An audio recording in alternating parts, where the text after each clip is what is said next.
মুখ্যমন্ত্রীর আন্দোলনের পাশে দাঁড়ালেন প্রসেনজিৎ চট্টোপাধ্যায়। বাংলা ভাষা ছিল, আছে, থাকবে। বাংলা ভাষা রক্ষার জন্য লড়াই চলবে বলেও জানিয়েছেন অভিনেতা প্রসেনজিৎ।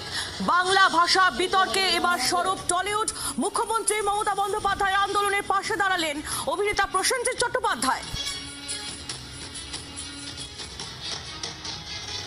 ভাষা নিয়ে কথা হচ্ছে, আমাদের মনে হয় মাননীয় মুখ্যমন্ত্রী একটা সার্কুলেট করেছেন এবং বাংলা ভাষা, আমি বলতে পারি বাংলা ভাষা ছিল, আছে, থাকবে।